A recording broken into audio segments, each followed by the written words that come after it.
When you picture the great wooden ships of the Age of Sail, the frigates, and the clippers with their towering canvas, you are picturing something that could not have floated for a single week without a substance that came out of a southern pine tree, bled from it by hand, drop by men whose names almost no one wrote down. A wooden ship leaks.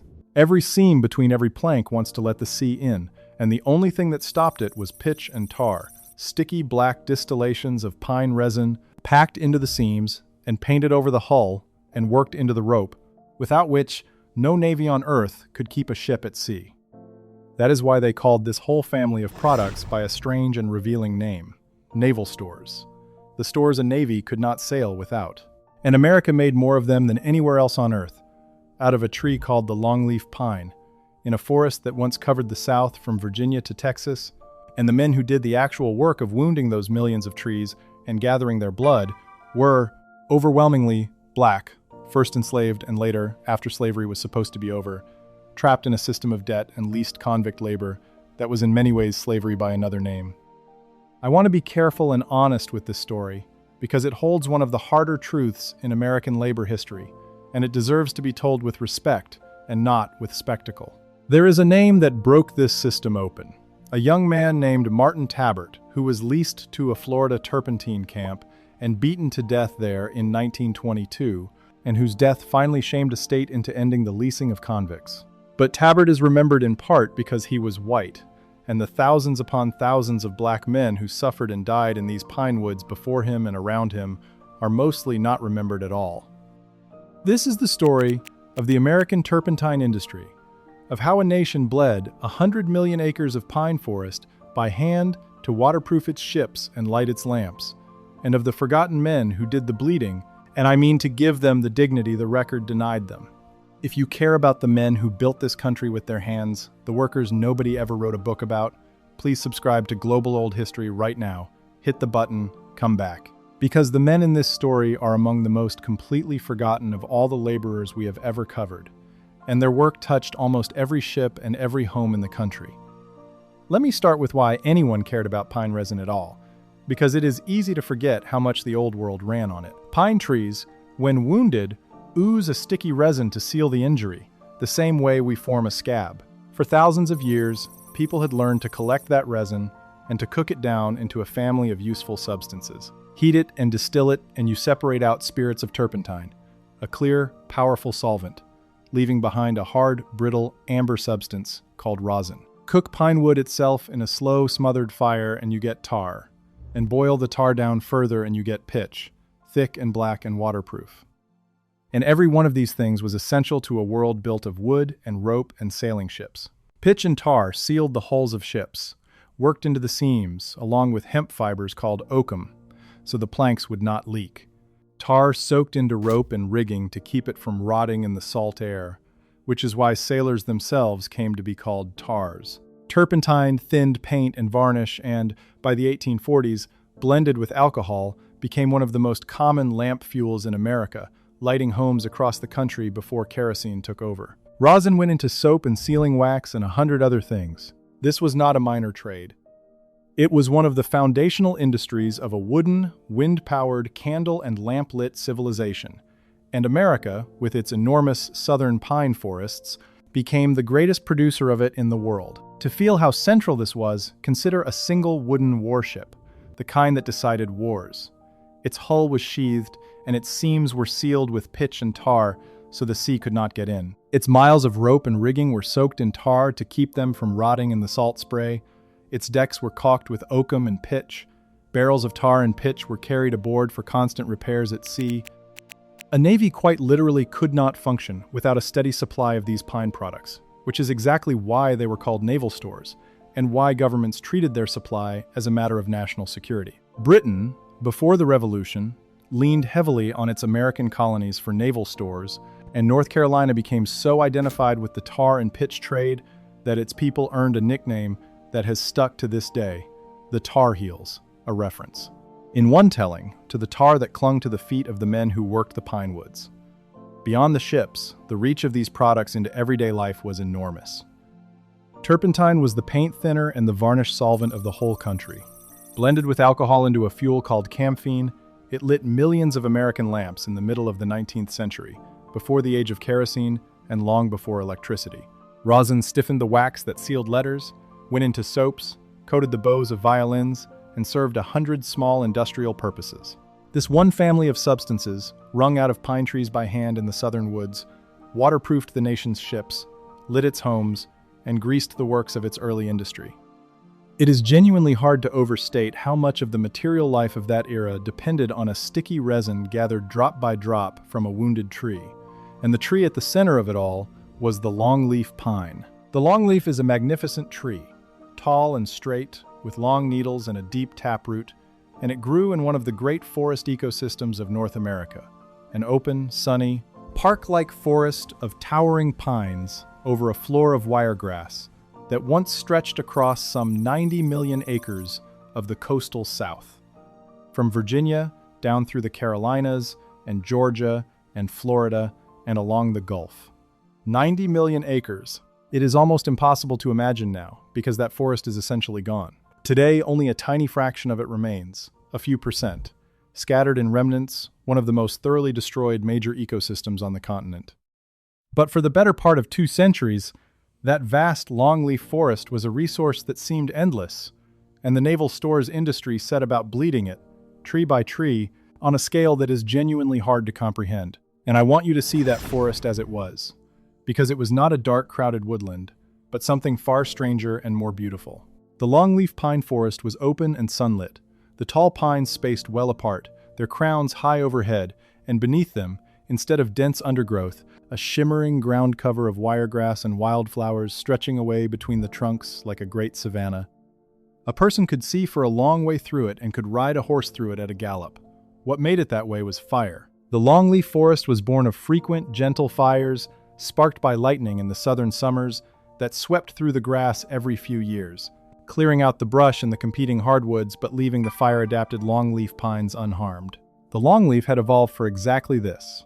As a seedling, it spent years as a dense tuft of needles close to the ground, looking almost like a clump of grass, protecting its bud from the flames before shooting up fast into a tall pine, once it was big enough to survive.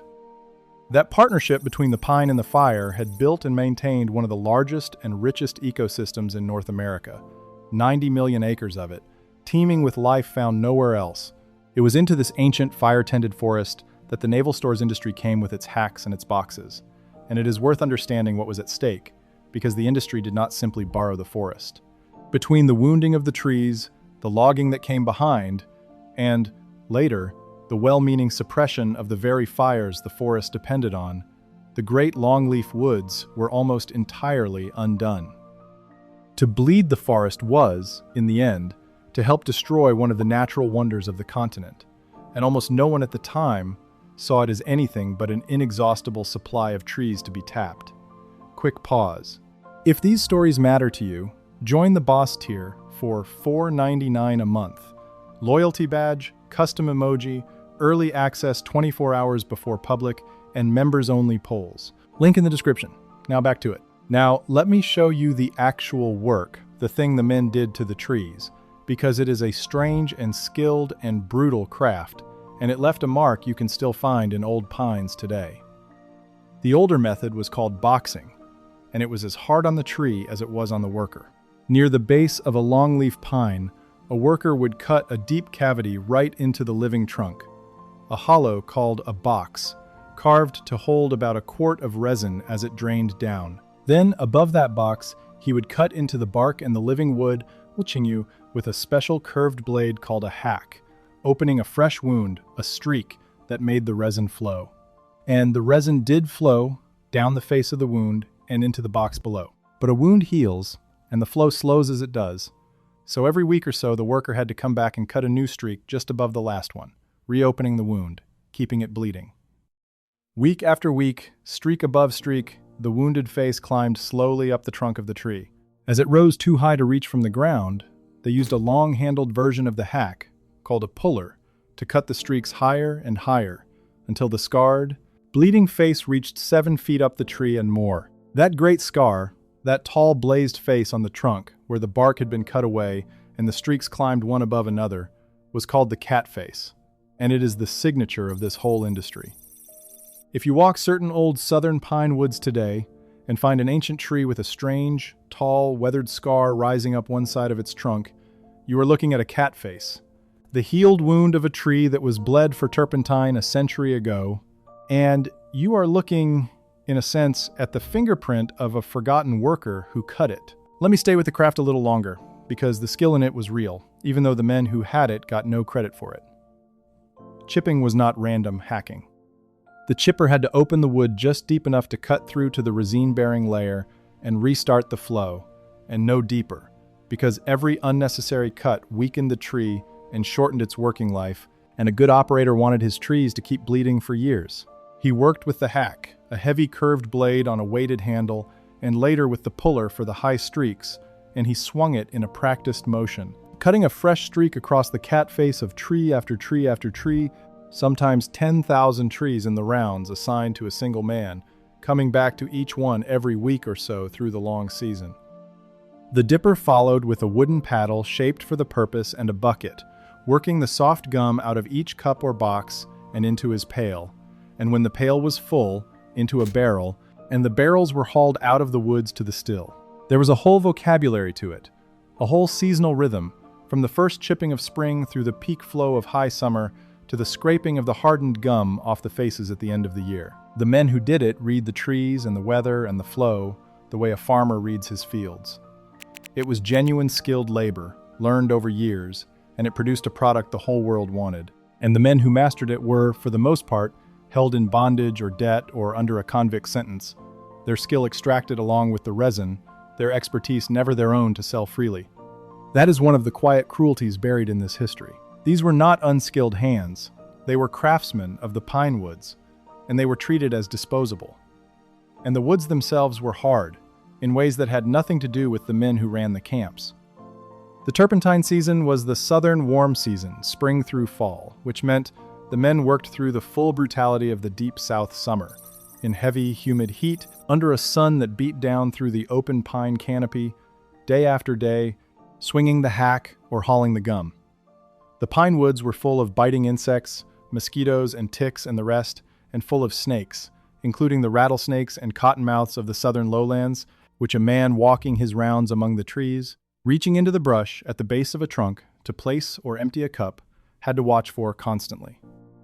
The resin and the turpentine were hard on the body, the fumes and the sticky gum coating the men's hands and clothes, the raw spirits harsh on the skin and the lungs.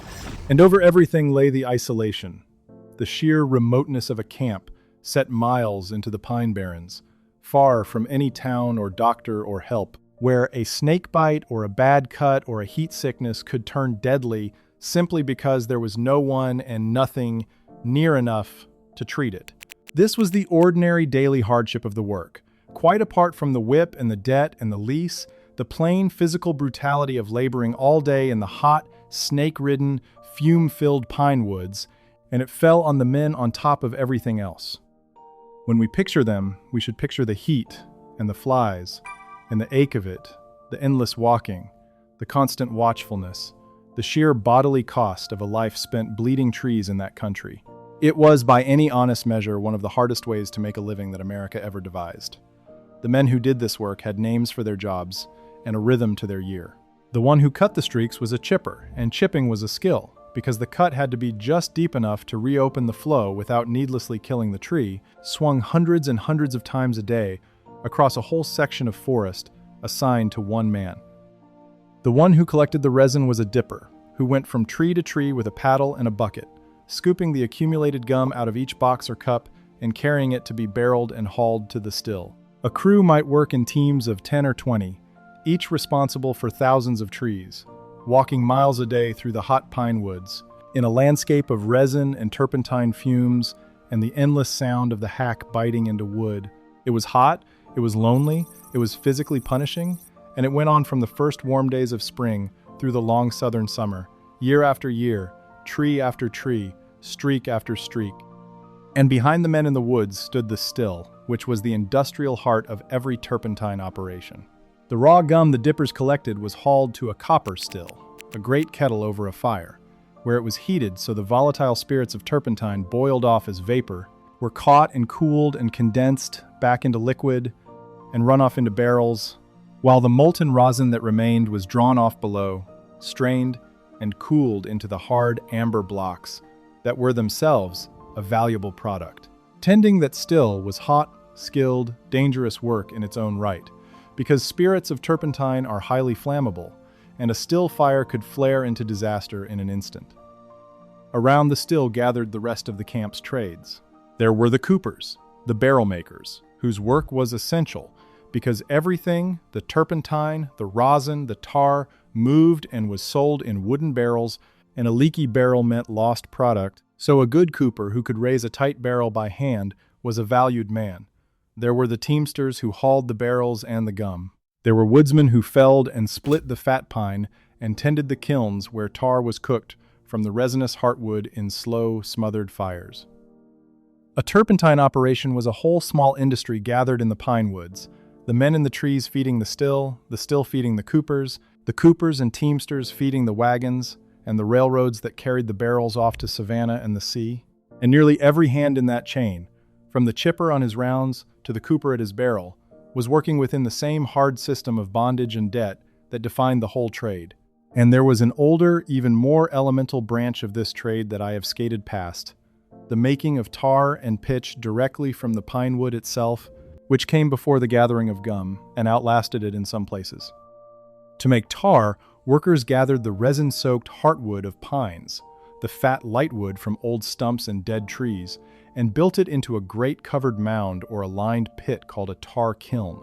Then they set it slowly smoldering, packed tight and sealed over with earth so it could not burst into open flame but only cook. And as the resinous wood baked in that smothered heat, thick black tar was driven out of it and ran down through the kiln to a channel at the bottom, where it was caught and barreled. Boil that tar down further in a kettle, and it thickened into pitch, the blackest and stickiest of all the naval stores, the very stuff that sealed the seams of the ships.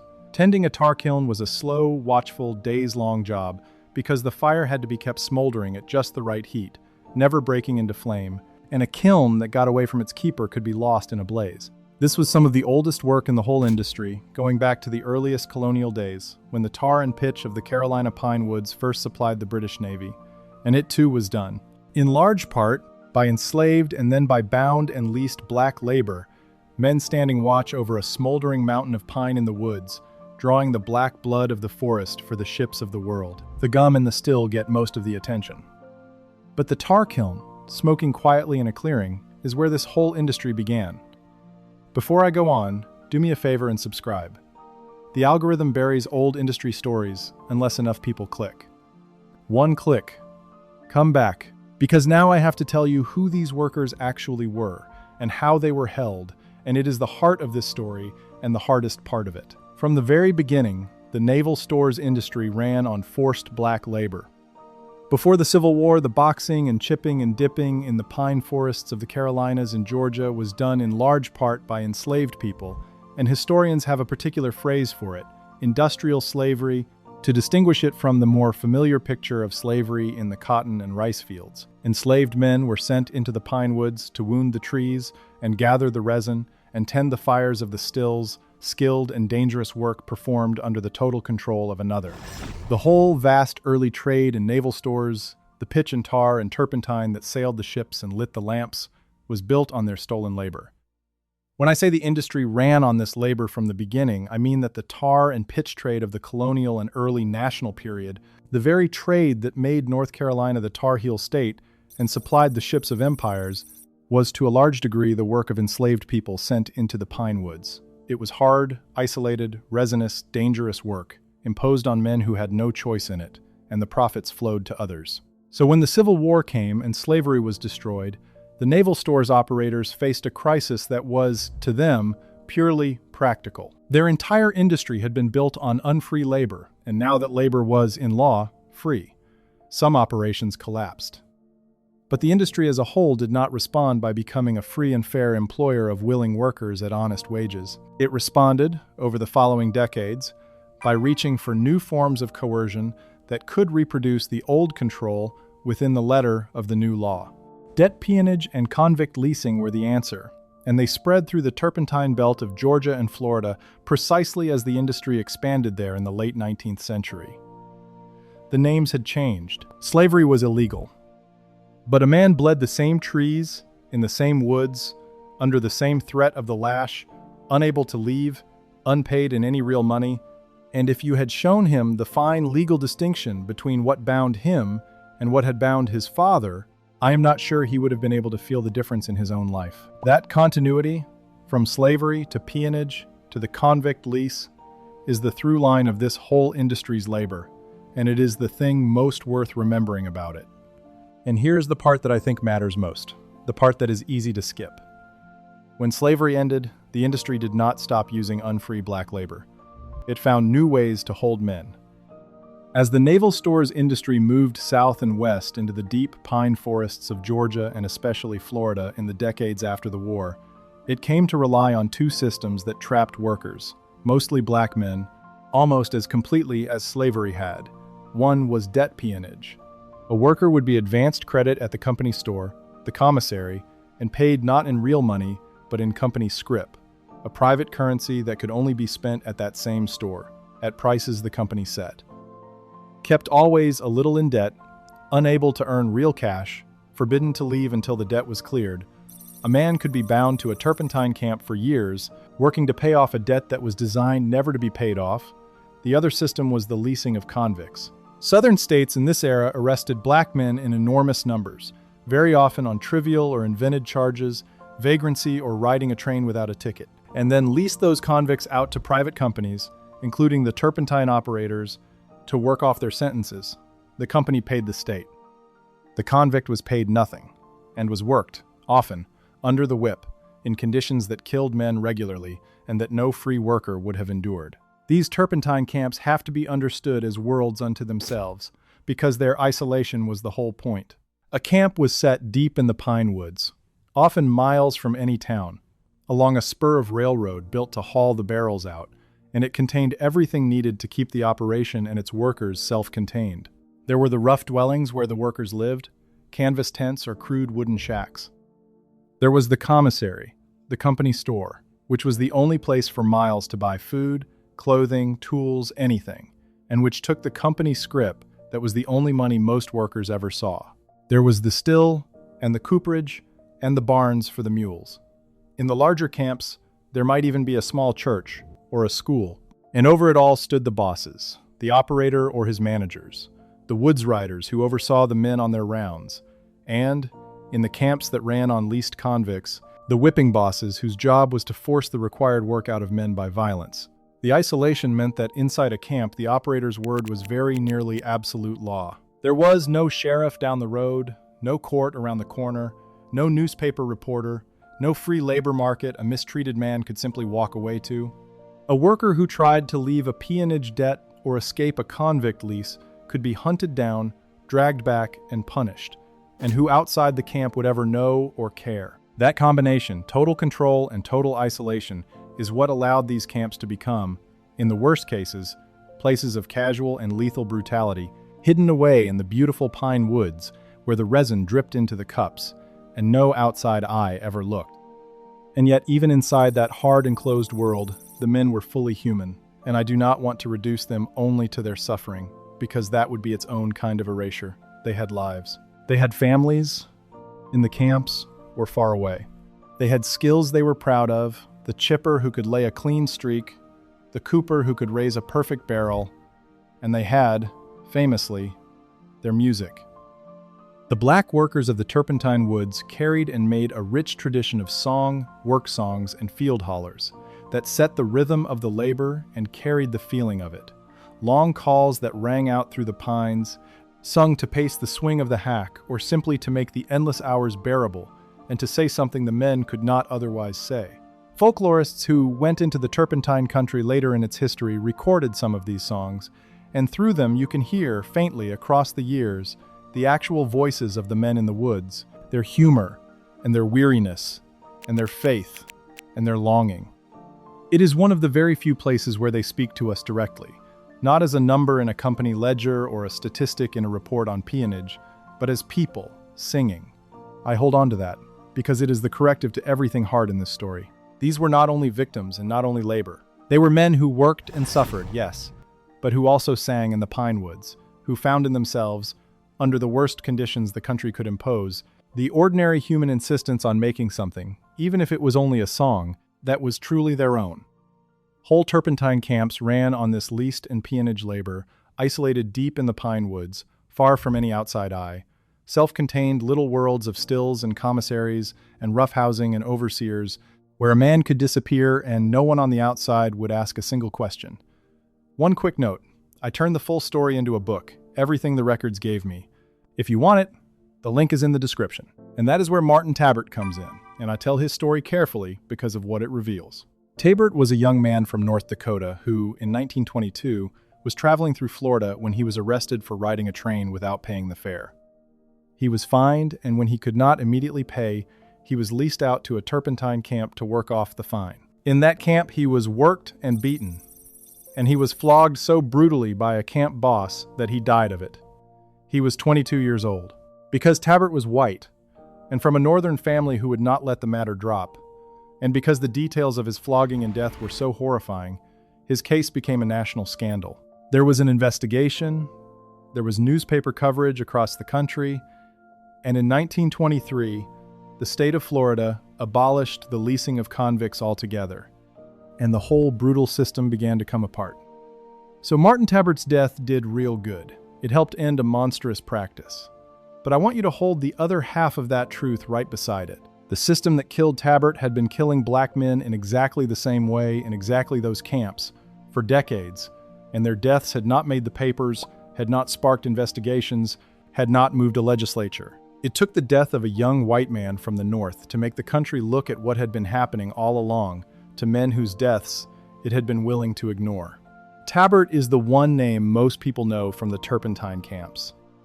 He should be a doorway, not a full stop, because behind his single remembered death stand thousands of forgotten ones. I have thought a lot about how to hold those two things together, the real good that came from Tabbert's death and the injustice of why it was his death that mattered, and I do not think you are meant to resolve it neatly. Both are simply true. It is good that the horror of the camps finally reached the public, and that a cruel system was ended. It is also a hard fact about the country that it took this particular death to do it, when the same cruelty had been falling on black men for generations in silence. The right response, I think, is not so much anger as a kind of determined remembering. The men who died in those camps before Tabbert, and alongside him, and whose deaths changed no law and made no paper, were not less than he was. They were fathers and sons and skilled workers and human beings, and they went into unmarked graves in the pine woods with even less ceremony than the trees they bled. We cannot recover their names, because the system that used them was careful not to keep them. But we can refuse to let Tabbert's single remembered story stand in for a comfortable ending, as if the problem were one bad camp and one shocking death, rather than a vast machinery of forced labor that consumed thousands of lives the country had decided not to count. To remember Tabbert honestly is to remember, through him, all the ones we cannot name. There was, in the middle of all this, a genuine reform to the craft itself, and it is worth honoring the man who made it, because it eased the suffering of the trees, if not always of the men. A chemist named Charles Hurdy, working in Georgia around the turn of the 20th century, recognized that the old boxing method was ruinous. Cutting that deep box into the base of the trunk wounded the tree terribly, made it prone to disease and to being blown down in storms, and eventually killed it, and it produced resin fouled with dirt and trash. Around 1901, Hurdy introduced a better system, borrowed in part from how the French tapped their pines, using a clay cup hung on the tree beneath metal gutters, so the resin dripped cleanly into the cup without any need to carve a great cavity into the trunk. The Hurdy cup was gentler on the tree, let a pine be worked for years longer without being destroyed, and gave a cleaner, more valuable product. It was a real improvement, widely adopted, and it is a reminder that even in a hard industry there were people trying to do it better. But a gentler cut on the tree did not change the fundamental arrangement of the labor. The cup still had to be hung, the streak still had to be chipped, the resin still had to be dipped, by the same bound and leased and underpaid men walking the same hot miles through the same pine woods. It is worth pausing on Hurdy for a moment as a genuinely hopeful thread in a dark story, because he represents the possibility, so often missing here, of someone trying to make the whole enterprise less destructive. Charles Hertie was a trained chemist and a Georgian who cared about the future of the southern pine forests, and he could see that the industry was quite literally destroying the resource it depended on. The old box method killed the trees, filled the resin with dirt, and left the whole forest weakened and prone to fire and blowdown. His cup and gutter system, gentler on the tree and cleaner in its product, was a real advance, and he pushed it not just as a better business method but as a way to make the industry sustainable, to let a longleaf pine be worked and still survive to be worked again. In the long run, even Hertie's reform could not save the great forest, which fell to logging and land clearing and fire suppression regardless. But he stands as a reminder that not everyone in this history was simply extracting and moving on, that there were people who looked at the wounded trees and the dying forest and tried to find a better way. His work eased the suffering of the pines. That the suffering of the men who tended them was a harder problem, one no clever cup could solve, is part of the sorrow of the whole story. The scale of what they produced, all of it by hand, is staggering. This was not a boutique trade. In the 1920s, at the industry's height, the United States was exporting something like 11 million gallons of spirits of turpentine in a single year. On top of everything consumed at home, and mountains of rosin besides, all of it bled tree by tree from the southern pine forests by chippers and dippers walking their rounds. Millions upon millions of trees carried the cat-face scar. The port of Savannah, in Georgia, became for a time the largest naval stores port in the entire world, its wharves stacked with barrels of rosin and turpentine bound for the ships and factories of the globe. An enormous slice of the world's waterproofing and solvents and lamp fuel and soap came out of these particular pine woods, gathered by these particular, forgotten hands. It is worth following the barrels out of the woods to see how far this reached, because the turpentine and rosin, gathered by those hands, went out into the entire world. From the camps, the barrels moved by wagon and by tram railroad to the rivers and the ports, and above all to Savannah on the Georgia coast, which, for a span of decades, around the turn of the 20th century, was the greatest naval stores port on the face of the earth. The city's economy and its wharves ran heavy with barrels of southern turpentine and rosin bound for the ships and factories of the world, and from there, the product sailed to shipyards and paintworks and soap makers and ship chandlers across the country and across the oceans. The industry itself was restless, always moving. As it exhausted the longleaf in one district, wounding and then logging the trees until they were gone, it packed up and moved south and west into the next stand of untouched pine, from the Carolinas down into Georgia and then deep into Florida and along the Gulf into Alabama and Mississippi, chasing the receding forest. And the workers moved with it, or were moved with it, following the pine, the camps rising and falling across the whole southern coastal plain over the better part of a century. It was a vast, mobile, world-supplying industry, and it rested, at its base, on the same simple and terrible foundation, a man with a hack, in the heat, bleeding a tree, for no freedom and almost no pay. And then it ended, the way these things end, from several directions at once. The great longleaf forest, which had seemed endless, was not. Between the turpentining, which weakened and killed the trees, and the logging that followed to cut the pines for lumber, and the clearing of the land, the vast forest was steadily destroyed until, as I said, only a few % of it remains today. As the longleaf gave out in one area, the industry moved on to the next, always consuming the resource that sustained it, until there was little left to consume. At the same time, the world that needed naval stores was disappearing. Steel ships did not need pitch in their seams. Kerosene and then electricity replaced turpentine in the lamps. New chemical processes eventually made many of the old products in factories rather than from trees. The very things the pine woods had supplied for 2 centuries were, one by one, made unnecessary. Steel replaced wood in the hulls of ships, and a steel ship has no seams to pay with pitch. Kerosene, and then the electric light, drove turpentine out of the lamps. Wire rope replaced tarred hemp in much of the rigging that remained. And in time, chemists learned to make turpentine and its relatives out of other raw materials entirely, from wood pulp and from petroleum, so that even the demand that survived no longer had to come from a wounded living tree. Piece by piece, the modern world dismantled the reasons the industry had ever existed. It was nobody's decision and everybody's, the ordinary forward grinding of technology, and it left the Turpentine woods and the men in them stranded in a past the country had already moved on from. The Turpentine camps closed one by one, the stills went cold, the commissaries emptied, and the men, freed at last from the camps but with the work that had defined their lives simply vanishing, scattered into an uncertain future. By the end of the 20th century, the great American naval stores industry, which had once been one of the foundations of the national economy, had shrunk to almost nothing.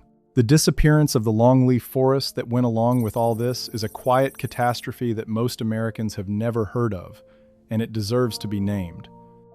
That 90 million acre forest, one of the biological wonders of the continent, is now reduced to something on the order of 3 or 4% of its original extent, mostly in scattered fragments. Some of it went directly to the naval stores industry and the logging that followed, as the great pines were bled and then cut.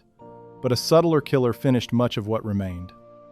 Once people stopped the natural fires, out of a reasonable fear of flames near their homes and a misunderstanding of what the forest needed, the longleaf could no longer reproduce, because without fire, the faster-growing hardwoods and brush choked out the sunlight and smothered the grass-stage seedlings the longleaf needed to survive. So even protected longleaf woods slowly ceased to be longleaf woods. Only in recent decades have foresters and conservationists understood this and begun, carefully, to bring fire back, to burn the woods on purpose in order to save them and to try to nurse fragments of that vanished savanna back toward what it was. It is slow, patient work, and it will never restore what was lost, but it is something. And walking in one of those restored or surviving groves, in the open, sunlit, fire-swept beauty of a real longleaf forest, is one of the few ways left to understand what the whole South looked like before the hacks and the axes came, and to stand where the chippers stood. The forest and the workers share a fate, in a way. Both were treated as endless and disposable.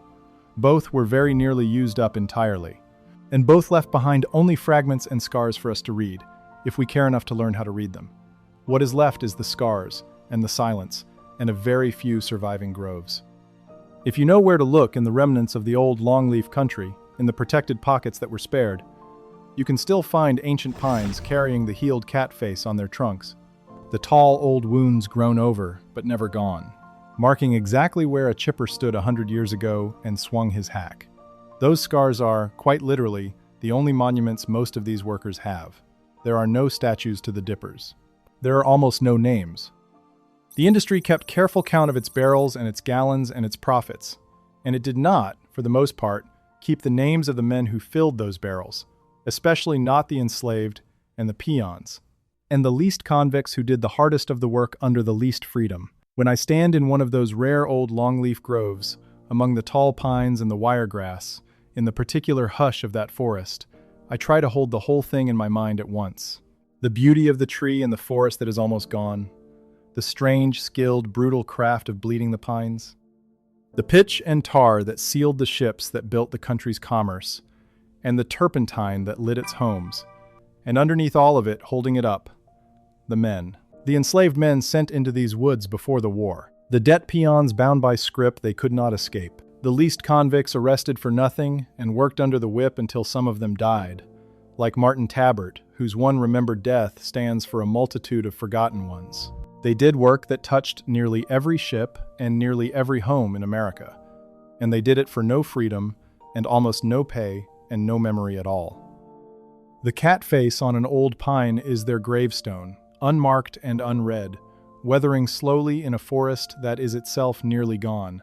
I said at the start that I wanted to give these men the dignity. The record denied them, and I have thought hard about what that can even mean, when we have lost their names and their faces and can never give those back. I think it means this. It means refusing the easy versions of the story. It means not pretending the turpentine industry was a quaint old craft of colorful woodsmen when so much of it ran on chains and debt and the whip.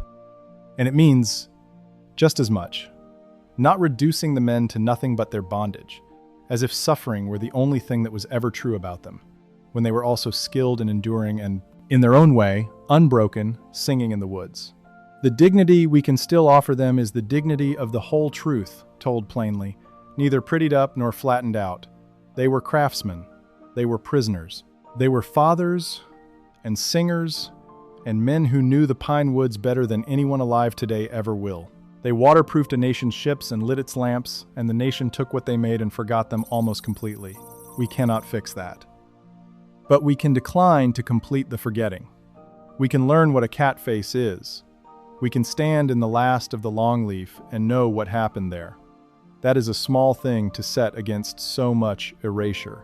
But it is not nothing, and it is what we have, and I think it is worth doing. And I think the least we owe them, having used what they made for so long, is to walk into those woods knowing what those scars are, and to stand there for a moment, in the hush of the pines, and to remember that behind every one of those weathered scars was a man, with a name we no longer have, and a life that was fully and only his own.